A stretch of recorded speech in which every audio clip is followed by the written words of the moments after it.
Alrighty, we're gonna do a little skipjack fishing, get some bait for this evening. Got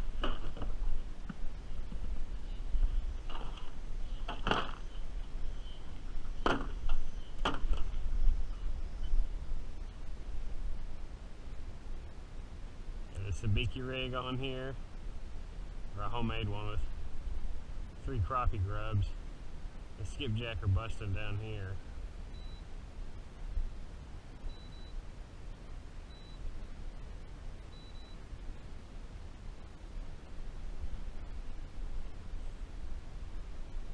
If you see them blowing up, don't run right up on them, you'll spook them off. Get about 50 yards away and just float into them if you've got current. See right there? Watch this.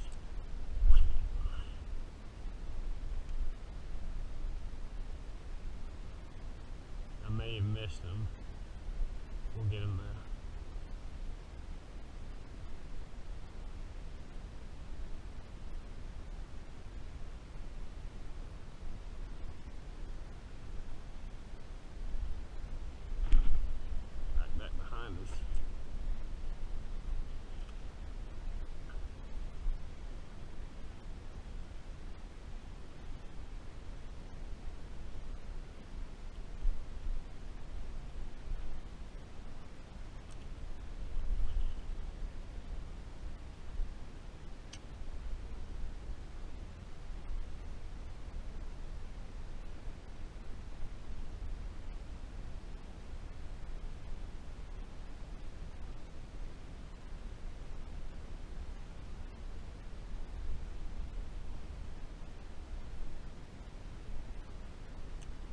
A slower gear ratio reel, so I may have to get one that's a little bit faster.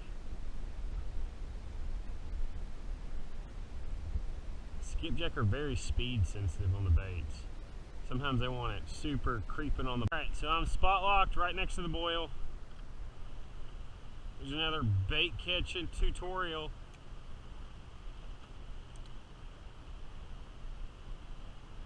Using a new pink Foley spoon, 1 5/8 inch with 1 ounce of weight. I'm trying to get them to come up and swirl right next to the boat. They're pretty big skips. If you let it sink for a second, they hit it. Let's see, that one's a smaller one.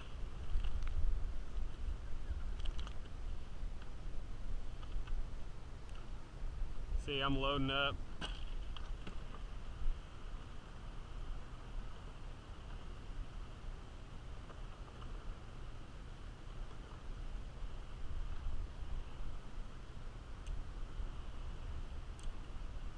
Back out there.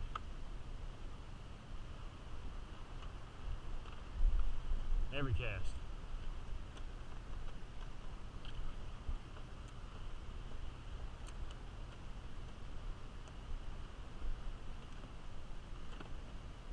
See them? Big skips.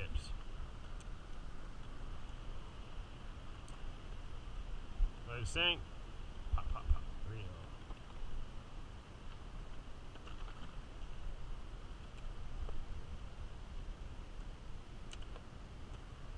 They're sitting right on the seam as the boil pushes the water out, and they're going to be right on the edge of it, ambushing threadfin shad as they come up and hit that line. Man, they're everywhere. I could probably start doubling with the sabiki, which is what I'm going to do.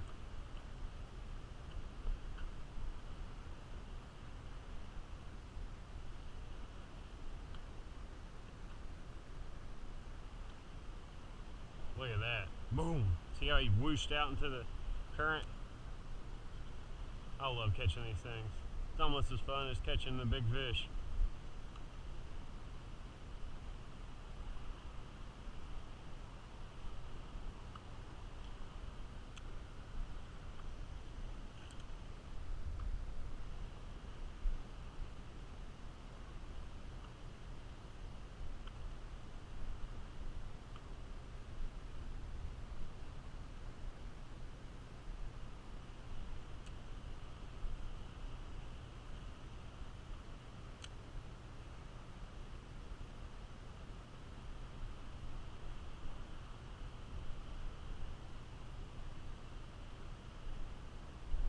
You gotta let it sink. See? I almost caught that one in like a musky figure 8. Yeah, they're very speed sensitive today and depth. You gotta get it down and basically slow roll it and pop it on the current seam. That's a big skip. Real big one. Whoa! Yep.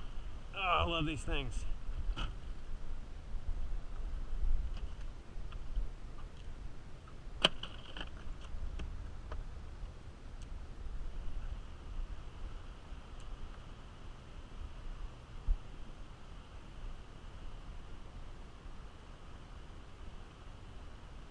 See, I didn't let it sink that time, and I didn't get hit until I got back to the boat. Now let's let it sink. 1, 2, 3. Now we've attained some depth, and we're going to bring it back. Oh, about yanked it out of my hand. Ooh, come on, eat it. You see him?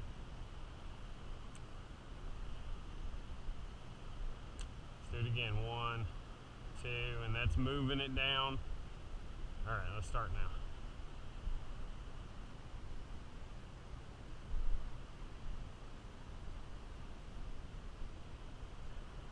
I could really throw like 1.5 ounces or 2 ounces on. I just don't have it with me. That would really help this. You wouldn't have to let it sink as long. It would get down faster.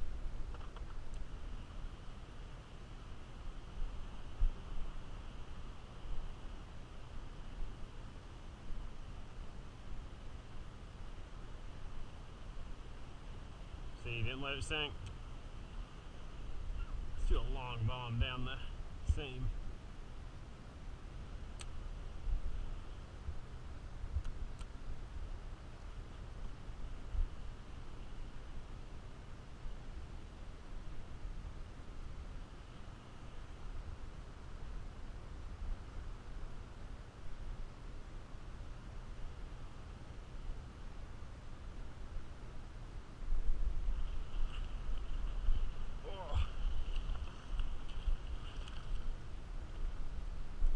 There we go.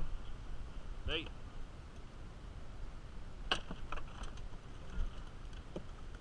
Put them right on ice. You don't want to let them sit out. That affects the freshness quality. And if you're targeting trophy fish, everything you heard about chicken livers and nasty smelling bait about catfish is all wrong. You want the freshest bait you could possibly get. To do that, you either got to keep them alive or fresh on ice. I'm about to shake them up so they get covered in ice here in a second. Don't ever, if you're wanting to target big trophy fish of any kind, bait is the most important thing. And you gotta take care of it. Look, they're swirling on bait right there. The skips. Just moving up the food chain, basically. Oh my goodness, that was a big one.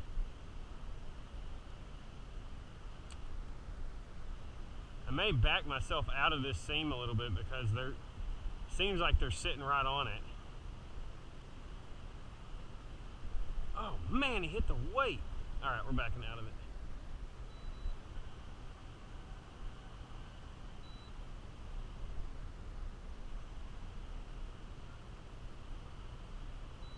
All right, we're back out of it. We're gonna hit anchor again. It'll pick up the GPS location of where we're sitting. Let's see if this helps a little bit. Because most of them were hitting it right close to the boat. So I'm going to get out from where they were hitting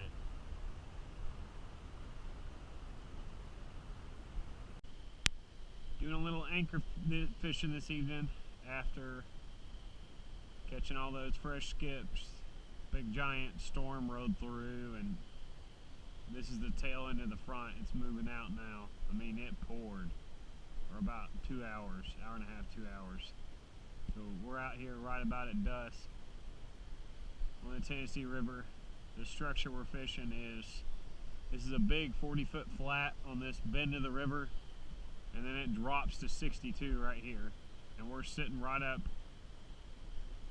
where it drops to the 62. So they're down straight in it. All this current's flushing over the top of it. And it creates an eddy, which is why it's so deep, and it dug this section of the lake out, but it's a slack water area where that hole is in the river. So we've got the back rods thrown out down into the hole, and then these two are positioned at the front end of it on down rods. Had a really good evening out here the other night. Hopefully we can do the same, or at least get one or two good fish. Never know what a big storm front rolling through will do to the fish, but the skipjack were hot and heavy earlier, and I caught a striper. I probably could have caught more stripers, but I didn't really have my gear here to do that. So let's see if we can catch a big old cat. There you go.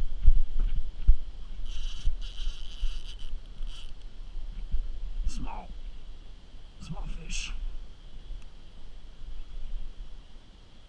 Yeah, small.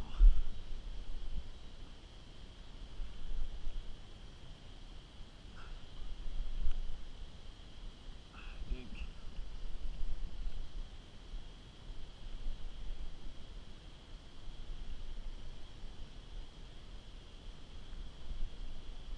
Little blue cat, probably.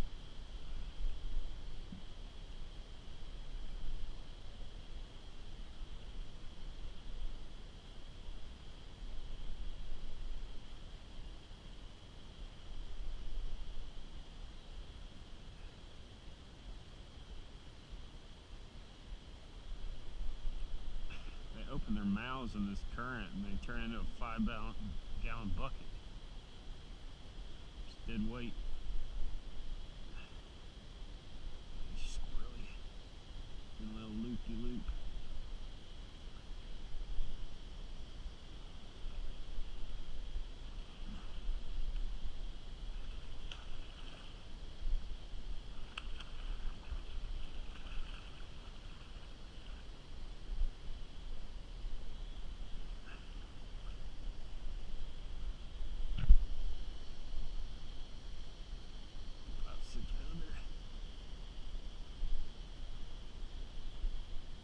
Need one 10 times this size tonight.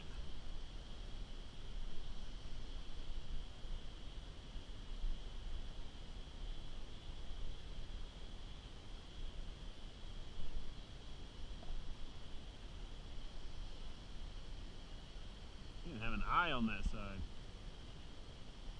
Huh.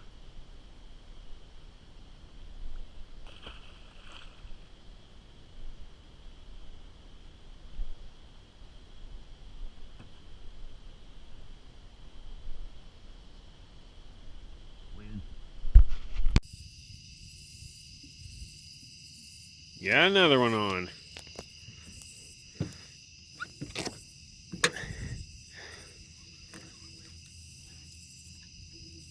There he is. I'm gonna have to reel that fish in.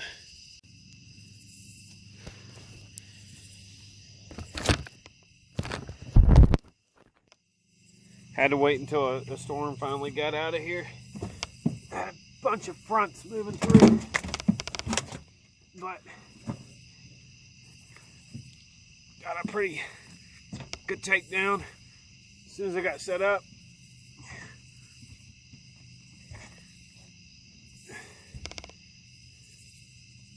Beautiful fish. Great eating out on the water.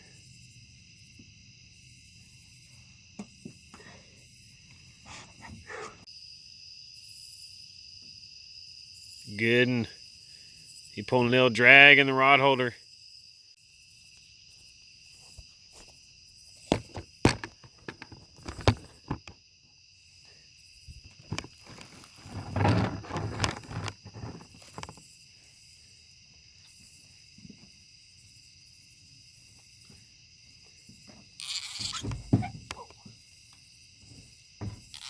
Got another good knot.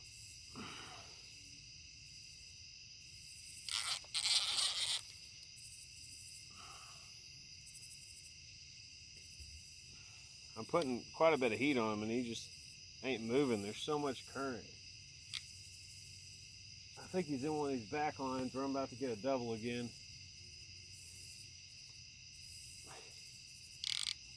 drag ain't loose. Back it off a little bit.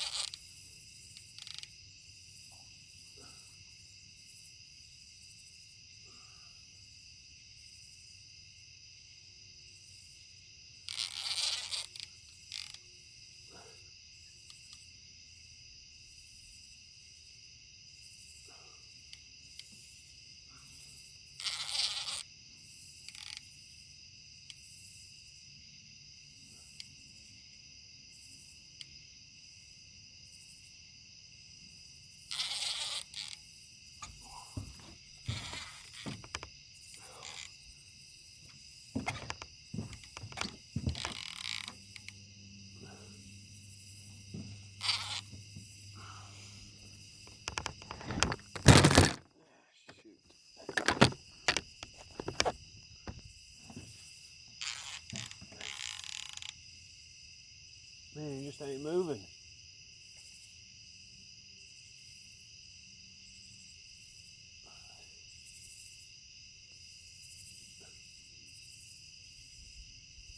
Yeah, oh no, I got another fish back there. Look, look.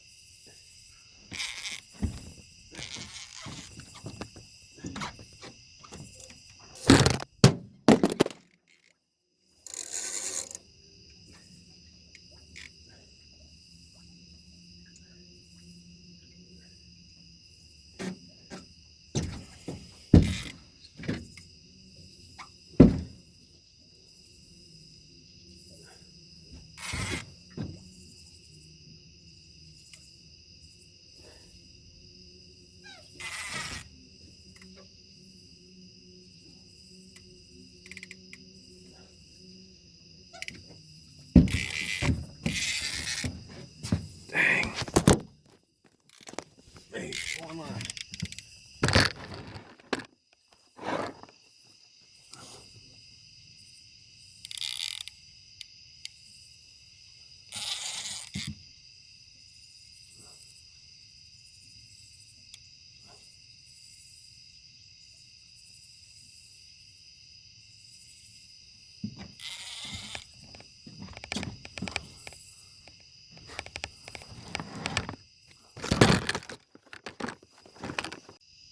Shoo-wee, that was fun.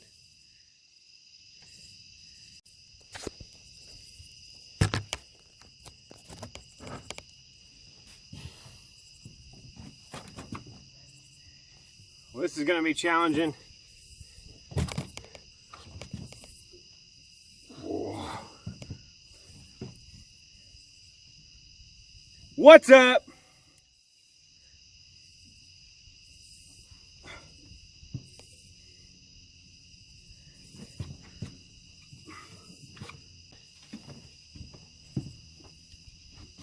Oh, get that guy.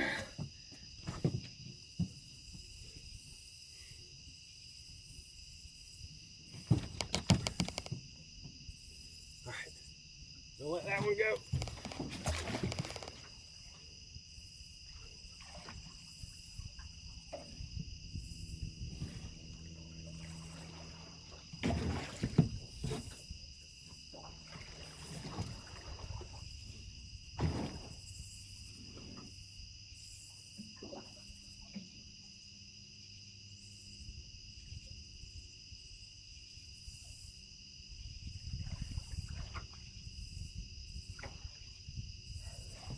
That one's good.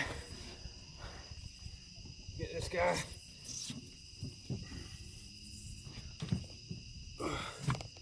Look at that.